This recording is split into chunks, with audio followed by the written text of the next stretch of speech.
Hello everyone, good afternoon.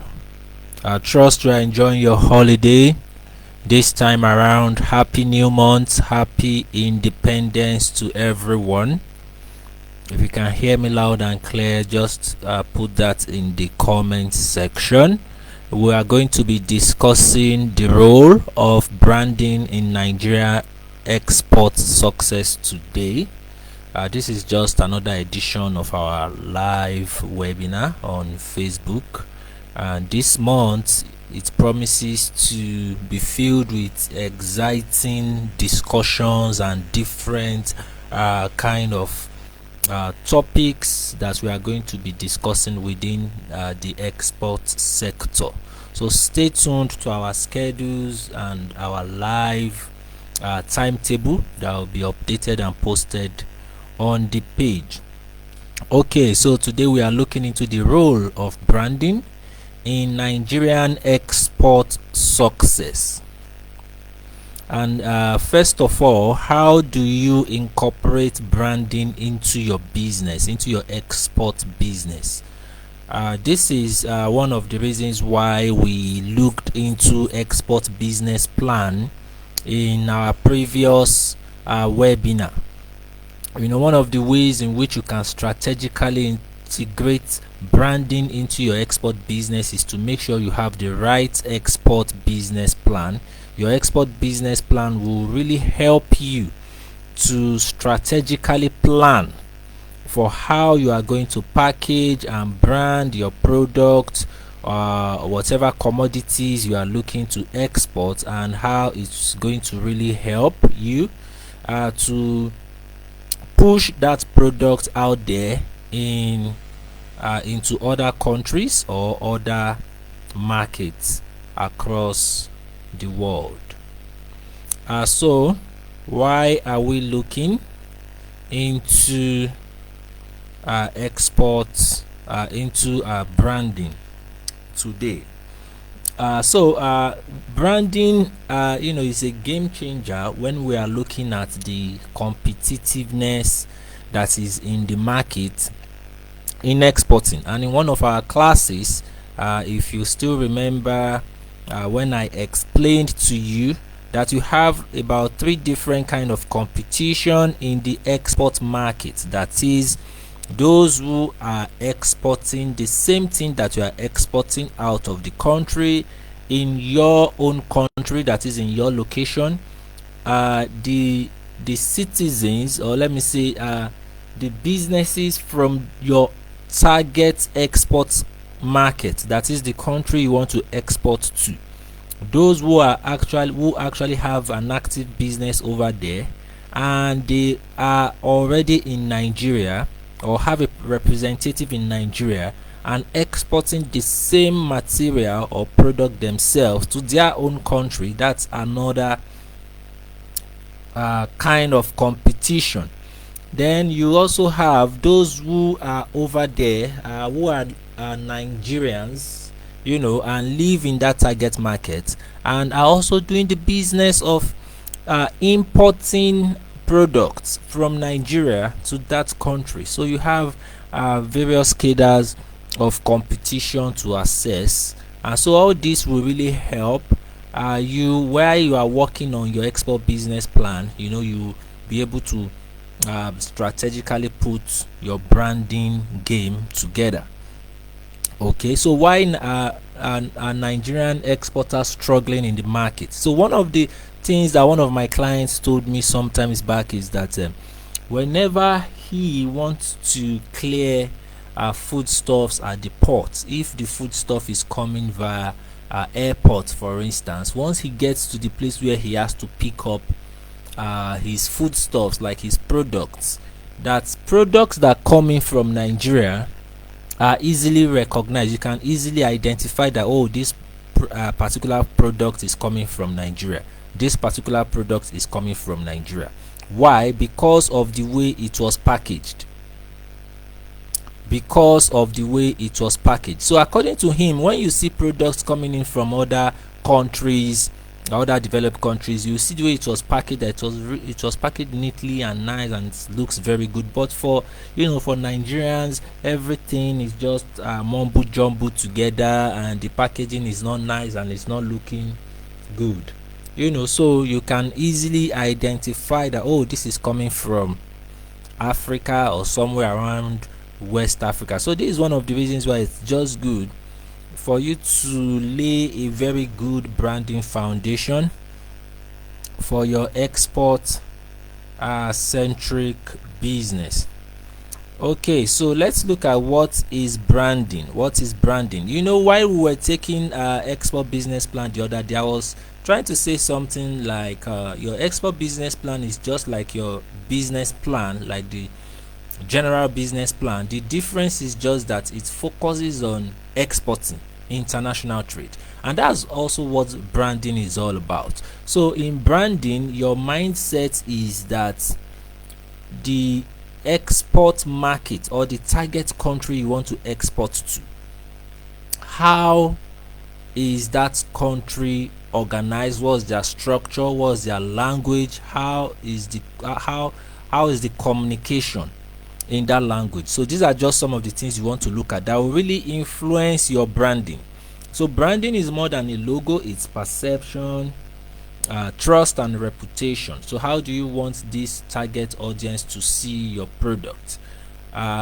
Most especially when you send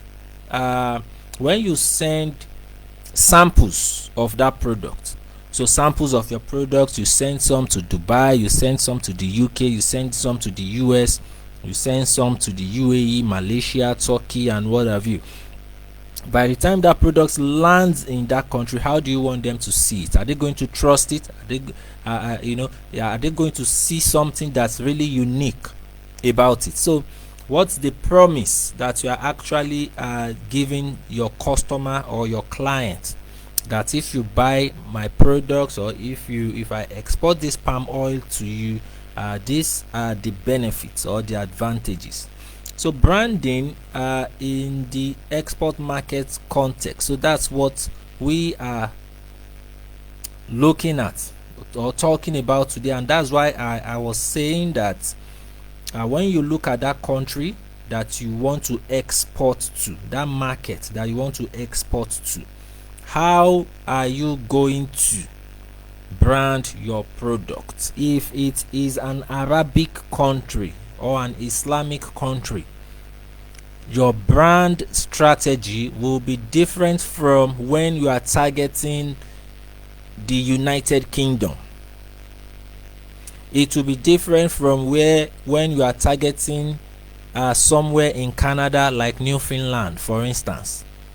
So why does branding matters in exports? Why does it matter in exports? So just like in general business, as an entrepreneur, you want to differentiate your product. Okay, the market is wide, you have a target market, you have a target audience, and it's certain that there will be one or two competitors already in that market. So how do you want to differentiate your own product? But in this case, because you are looking at it from exports, which is international trade, how do you want to differentiate your product globally? Okay, so that's one of the things that your branding answers. How do you want to build consumer trust across borders, from Nigeria to Ghana to Kenya to Rwanda to South Africa to Dubai to Italy and to all other countries where you have Nigerians? So you want to make sure that you build trust on your name, on your product. So if you see some of our graduates, some of our students that we've trained in the past, when you see them marketing online, marketing their product, talking about it, letting people know that they can actually trust, they can trust them, that they can actually trust their product, that you can bank on them. You can send them 5 million naira, 10 million naira, 50 million naira, 100 million naira, and no matter how complex that product is that they want to send to you, even if it's frozen food, it's going to land at your doorstep or at your port without any complication. So these are just parts of branding. So branding attracts repeat buyers and long-term contracts. These are some of the things that branding does. It increases product value and it allows premium pricing. If your branding is really good, that is, your marketing is really good, because your brand is also going to influence your marketing, because branding is just part of marketing. So how people perceive your product is branding, while marketing is the overall thing that you do in promoting your products. So how do you want to increase the value of your product, or how do you want these people to see your product, so that when they are negotiating with you and they are telling you that, oh, this should be $1,000 per ton, you can say, yes it is, but for what I'm offering it's $2,000 per ton, and they won't be able to refuse your price. So this boils down to branding. And I'm going to give you an example. I remember some years back I was exporting cocoa beans at a certain price, which was just not much then. And then a consulting company, a company a representative contacted me then, just to ask us for our cocoa price. I gave them the price, after which, as we were discussing, the consultant also gave me the price they sell these same cocoa beans. It was about 4 times the price I was selling my own then. That was like maybe 7-8 years ago. Then it was about 4 times the price I was selling. So that made me realize that, oh, the template on which we are running the business, even though it's the same business, is different, which allows premium pricing. Okay, so what are the current challenges Nigerian exporters face when we are talking about branding? One is commoditization, products sold without unique identity. So now, because of the pricing negotiation, when you look at profit and all that, in building a sustainable export business in Nigeria and West Africa, hardly will you see the average exporter branding their sacks, branding their packages. when they buy hibiscus flower in volume in Kano, for instance, they just tie it up in sacks and load it up. They don't actually go through the process of, oh, let's brand it, let's put a logo on it, let's print on this sack, let's do this, let's do that. Things that will actually promote their business, put their address, their phone number, their contacts and all that on maybe the sacks or label or whatever it is. So because they are also trying to conserve money, they are trying to conserve profits, they are trying to to make more profits rather, so, and conserve expenses. So all this, though understandable, but it's good when you invest in branding for long-term relationship. So low recognition of Nigerian brands abroad. So several. So I've seen several products that were actually shipped from Nigeria, and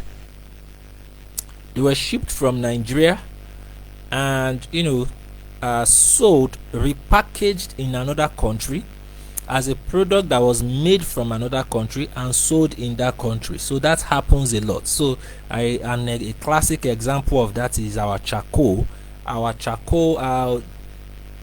During the heydays of charcoal exports, we sometimes export charcoal to Dubai, and from Dubai it will be repackaged as a product that is made in Dubai and shipped to re-exported to the United States and sold as products that was made in Dubai. So that happens a lot. Inconsistent quality perception. Well, when you have a kind of brand that is consistent, that you see all the time, you just have this perception that the quality is also the same. Lack of market positioning strategy. So these are some of the challenges that Nigerian exporters face in the branding segment. So elements of strong export branding: quality assurance is one, consistent standard, which I just spoke about, that when you have branded commodities or products, it's easy to perceive that it's of quality and that the quality doesn't change, it remains constant. That's the key factor. Number two is packaging and labeling. So if you listen to previous webinars, you understand you have to label in a way that it's suitable and communicates with the market where it's going to. Then cultural relevance, understanding target market preferences, like if the market, if it's an Asian market, if it's an Arab market, if it's an Australian, New Zealand market. So you need to understand the culture of these people and what they look out for in the products that you are sending to them. This will reflect in how you do your labeling, how you present the product. So digital presence, like websites, like social media, like e-commerce, like e-commerce visibility and all that, also helps in creating a strong branding system for your product. Then certifications and standards. These certifications and standards is really also important, because sometimes you have to find a way to let your clients or prospective clients understand that you have these certifications. Branding strategies for export success. One, you have to research your export market, consumer preferences and competition. Align product image with market expectation. Make sure that your products, the image that you are giving it aligns with that market. One of the things that can also influence this product image is if you are exporting maybe via air freight or sea freight, depending on the quantity also. So even if what you are exporting is just 5 kilogram, 50 kilogram, 100 kilogram, make sure it's the same quantity, it's branded in the same way you brand the product if you are loading a 40-feet container. Storytelling, sell the origin and uniqueness. Okay, collaborate with trade promotion agencies in Nigeria also, to promote and to push your brand. Okay, so some of the case studies when we come to this branding, you can look at Dangote Cement, Nigerian Fashion and Afrobeat, Shea Butter, Hibiscus and all that. But one of the ones that I really want you to look at is Ola Ola. Ayola. Ola Ola is really popular when we are talking about poundo yam and fufu flour, also the flour that is used in making fufu. So these are just products that when you can buy them from ShopRite or any supermarket and look at how it's branded. And these are just local staple Nigerian food. You can do the same for spices, for soup ingredients. You can do the same for palm oil. You can do the same for even for palm wine. You can do the same for palm wine, for several local delicacies and local tastes that we have here. So benefits of strong export branding: improved market access, ability to command higher prices. It helps you to negotiate better, because now you have strong USPs, you have strong offers, and you can use that to negotiate something better for yourself. Then build customer loyalty abroad. It builds customer loyalty abroad. It attracts investors and distributors. It creates an easy way for re-exporting and indirect exports in the market that you are targeting. It contributes to Nigeria's brand image also over there. So let's also look at action steps for Nigerian exporters. One, you have to invest in packaging and storytelling. You can do this at your level. It's not a must that you do it in a way that is complicated or stresses you out or makes you go bankrupt. So you can always do this kind of things at your level where you are. And what I mean is at the level where your business is. So depending on, let's say, the kind of production that you are doing right now, the capacity that you have, so you can do it at that level. So register trademarks, protect your intellectual property, adopt international quality certification. So in our last class, the last time, we were talking about halal certification is good for Islamic countries, Arab countries, or let me say, instead of countries, I can say markets. So anywhere you find this community of people with a certain belief, with a certain tradition, with a certain culture, you want to make sure that the product you want to target into that market, the branding of that product carries the kind of certification for quality assurance that will allow them trust that brand. Leverage digital branding. Like on social media and B2B platforms. Engage in continuous brand building. You have to engage in continuous brand building. So in conclusion, branding is not optional for export success. It's not. Some people just think that let's just pack everything inside the sack, load it up and send it. So what things like that does is that it doesn't allow the buyer build a lasting relationship with you. That is, it doesn't allow them come back to you. That's one. And two is that it doesn't allow them take you serious by the time they see your product. It doesn't. But in one way or another, try as much as possible to differentiate what you are shipping out there, even if it's just a name print that you are putting on your sack or on your product. Really important, very important. So Nigerian exporters can transform global perception with strong branding. Don't just export products, export a brand story. Export a brand story.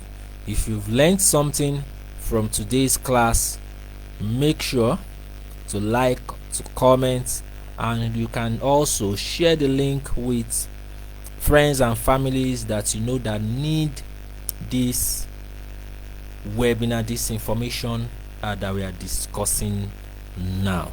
I hope this helps you, and I wait to hear your testimony about it very soon, how you've been able to incorporate these branding lessons into your export business. Thank you and have a wonderful day. See you in the next class.